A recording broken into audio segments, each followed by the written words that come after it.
we have the luxury, if you're a Democrat, in this neighborhood of a neighborhood that went about 85% for Kamala Harris. But overall, the 9th Congressional District, Kamala Harris got about 54 and change percent, which means that Mr. Trump and RFK got about 45%.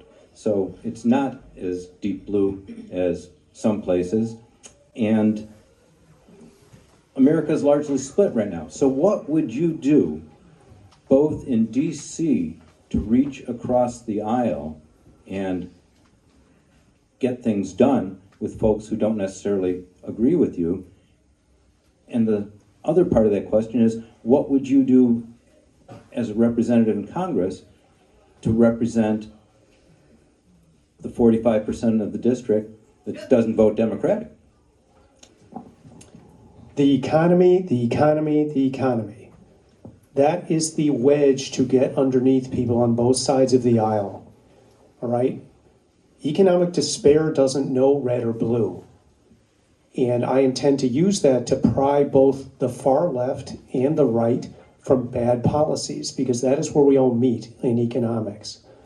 I don't know if I need to say much more than that. I believe that is the common ground. That is where we're going to get traction. That is where we're going to get some appeal, which, as I said in my opener, is crucial across this district, but also in the state of the country, even if the Democrats win in 2026. So you're going to hear me say it again: the economy, the economy, the economy. Oh, I can say it differently: affordability, affordability, affordability. I think people's record really matters here. I am proud of the 8 years I spent in the Illinois General Assembly. Half of that was when Bruce Rauner was the governor. Ugh. And I was still able to get a lot done. My proudest progressive legislative achievement was done really only possible because of Republican support that I was able to meticulously win, bit by bit, step by step, not by compromising my values, but by building relationships and working with people. And I think that goes for not only how I'm going to function in Washington, in the Capitol, but how I'm going to relate across this district. I'm proud to have more support from the district than any other candidate on this stage by far. I'm proud to have endorsements from local elected officials in every corner of the district, from Chicago to Evanston to the rest of suburban Cook to Lake and McHenry counties. I will say it's troubling to me that Laura Fine has more donations from Trump donors than from our district. That raises a real question. And I think it's important to have someone who has built bridges and has strong relationships in every corner of this district to represent every person here. In accordance with our rules, Laura, you have 20 seconds in addition to your later response if you want to rebut that. I will rebut that again with my record. I have a 13-year record that anybody who is supporting me knows that I am the voice for the voiceless. I am part of the reason that Illinois is a 100% pro-choice state, that I have changed healthcare in this state, and that I have stood up to the corporate polluters.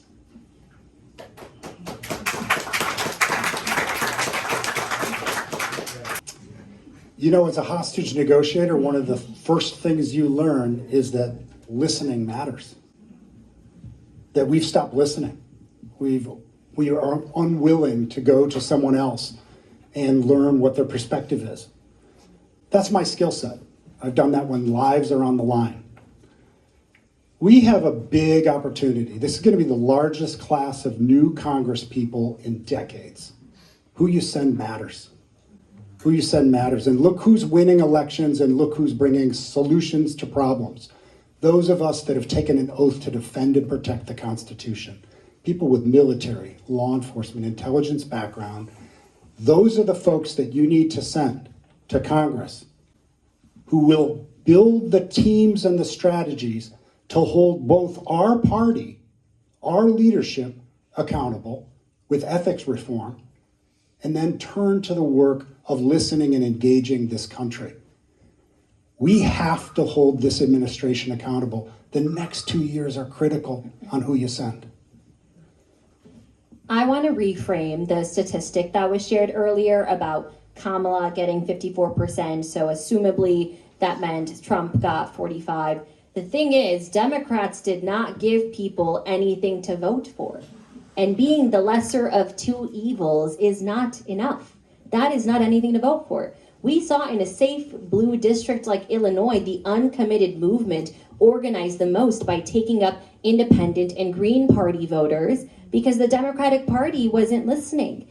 And that means that when it comes to reaching across the aisle, there are some things that there is no common ground. There's no common ground when it comes to the right to choose. There's no common ground when it comes to common sense gun laws. There's no common ground when it comes to protecting our LGBTQIA plus community and our trans community. But there is common ground in ensuring that trade school and community college is federally funded when it comes to education. And there's common ground in lowering our federal interest rate with any loans. Thank you. Thank you. As the famous saying goes, we're given one mouth and two ears for a reason. We need to listen to people. And sometimes we don't always agree with people, but we have to respect them from where they're coming from. When it comes to reaching across the aisle, that's the reputation I have in Springfield. And when people tell me that Democrats and Republicans don't get along, I challenge them to sit in on my mental health committee and tell me who's a Democrat and who's a Republican. My Republican spokesperson is completely opposite of me. She's Trump-loving, pro-life, pro-gun. And you know something? The two of us have gotten more done for mental health care in the state of Illinois than in almost any other state. That's because we listen to each other, we respect each other, and we focus on what we can agree on and getting the job done.